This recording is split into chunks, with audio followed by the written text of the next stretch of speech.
ನಮಸ್ಕಾರ ಸ್ನೇಹಿತರೆ, ಸ್ಯಾಂಡಲ್ವುಡ್ನ ultimate buzz ಒಂದರ ಜೊತೆ ನಾನು ನಿಮ್ಮ ಮುಂದೆ ಬಂದಿದ್ದೀನಿ.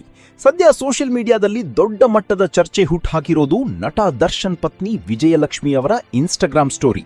ಹೌದು, ಸುಪ್ರೀಂ ಕೋರ್ಟ್ ಶಾಕ್ ಬೆನ್ನಲ್ಲೇ ವಿಜಯಲಕ್ಷ್ಮಿ ಅವರು ಹಂಚಿಕೊಂಡಿರೋ ಆ ಒಂದು ಸಾಲು ಈಗ ಸಖತ್ ವೈರಲ್ ಆಗ್ತಿದೆ. ಅದರಲ್ಲಿ ಏನಿದೆ ಗೊತ್ತಾ? ಪಡೆದುಕೊಂಡ ಮೇಲೆ ನಡೆದುಕೊಳ್ಳುವ ರೀತಿ ಚೆನ್ನಾಗಿರಲಿ, ಅದು ವಸ್ತುವಾಗಲಿ ವ್ಯಕ್ತಿಯಾಗಲಿ ಅಂತ ಬರೆದುಕೊಂಡಿದ್ದಾರೆ. ಈ ಮಾತು ಯಾರಿಗೆ ಅನ್ನೋದು ಸದ್ಯದ ಯಕ್ಷ ಪ್ರಶ್ನೆ. ಆದರೆ ಗಾಂಧಿನಗರದ ಹಕ್ಕಿಗಳು ಹೇಳ್ತಿರೋದೇ ಬೇರೆ. ಇನ್ನು ದರ್ಶನ್ ಜೈಲಿಗೆ ಹೋದ ದಿನದಿಂದ ಅವರ ಬೆನ್ನಿಗೆ ನಿಂತು ವಿಜಯಲಕ್ಷ್ಮಿ ಅವರಿಗೂ ಧೈರ್ಯ ತುಂಬಿದ್ದ ನಟ ಧನ್ವೀರ್ ಗೌಡ ಸದ್ಯ ಎಲ್ಲೂ ಕಾಣಿಸಿಕೊಳ್ಳುತ್ತಿಲ್ಲ. ಕೆಲವು ದಿನಗಳಿಂದ ಅವರ ಯಾವುದೇ ಸುಳಿವೇ ಇಲ್ಲ.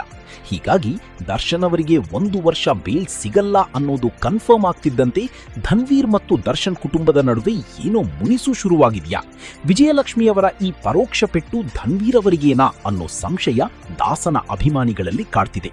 ಇನ್ನು ಇದು ಕೇವಲ ಸೋಷಿಯಲ್ ಮೀಡಿಯಾದ ಊಹಾಪೋಹನ ಅಥವಾ ನಿಜವಾಗಿಯೂ ದರ್ಶನ್ ಧನ್ವೀರ್ ದಾರಿಯೇ ಬೇರೆಯಾಯ್ತಾ? ಇದಕ್ಕೆ ಅವರೇ ಅಧಿಕೃತವಾಗಿ ಸ್ಪಷ್ಟನೆ ನೀಡಬೇಕಿದೆ. ಇನ್ನು ಈ ಬಗ್ಗೆ ನಿಮ್ಮ ಅನಿಸಿಕೆಯನ್ನ ಕಾಮೆಂಟ್ ಮಾಡಿ ಮತ್ತು ಇದೇ ತರಹದ ಇಂಟ್ರೆಸ್ಟಿಂಗ್ ಮಾಹಿತಿಗಾಗಿ ನೋಡ್ತಾ ಇರಿ ಟುಡೇ ಕನ್ನಡ ಎಕ್ಸ್‌ಪ್ರೆಸ್. ಧನ್ಯವಾದಗಳು.